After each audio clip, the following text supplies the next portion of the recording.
NEP 2020 की मखादा बोसेमना लौबा क्लास 10 एग्जामिनेशन के मार्किंग सिस्टम सेमतोकनबा होनरी हाइड एजुकेशन मिनिस्टर टेस बसंत कुमार फोंदोरकले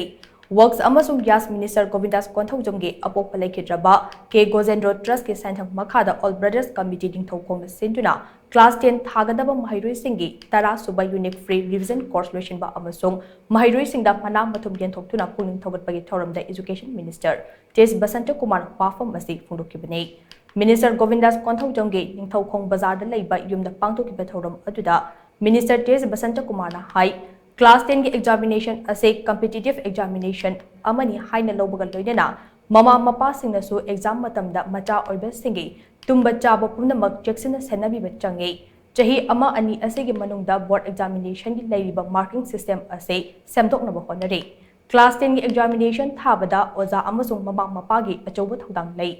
मपुंग फाबा अमदी मरेक महाउ थोकपा पुंसिरोल अमदा हिंगी हाइरबदे एजुकेशन असी तंगाई फदना याउदबा यादे लमचत साजत हाइबसिसु एजुकेशन दगी होरकदबनी हाइबसे महिरुइसिंगना मतम पुंबदा कावरोइदबनी हाइना मांगना फोंदोके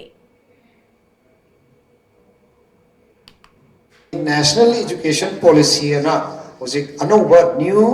National Education Policy NEP harise National Education Policy se 1968 ge horaga han bani 86 na ani suba aduga handak kisna 2020 sina ahum suba National Education Policy ne hariba National Education Policy sigi kano program mo ina koi metric exam se khara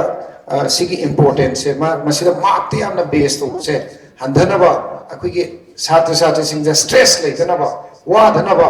akoi grading system da piba akoi ge haunaba idamakta akoi chahi amani sida question na honajari hai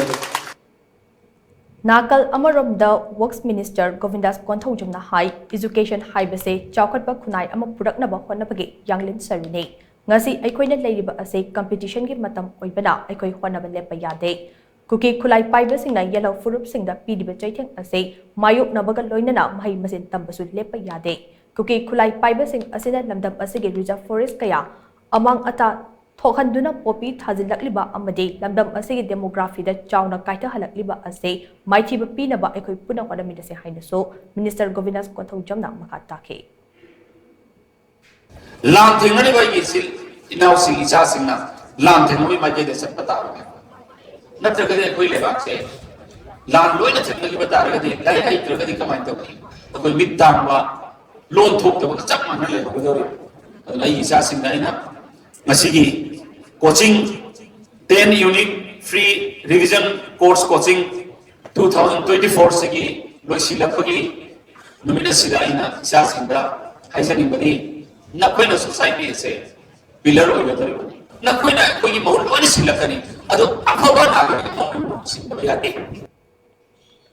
पनबा याबदी ngasi थौरम अदुदा मापन सुबर revision course दा सरुक याकिबा महिरुई सिंगे मनुंगदा चादा मरीफुगी मथक्ता फंगलखिबा सिंगदा मना पीदुना पुनिंग थगतखिबगा लोइनना चही असिगी जनवरी 15 दगी महिरोई चामगा 19 सरुक यादुना निंगथौखोंग higher secondary school चथरपा कोचिंग क्लास सोल्यूशन खे थौरम अदुदा ऑल ब्रदर्स कमिटी निंगथौखोंगी एडवाइजर रिटायर्ड हेडमास्टर टी नबचंद्रसु सरुक याखे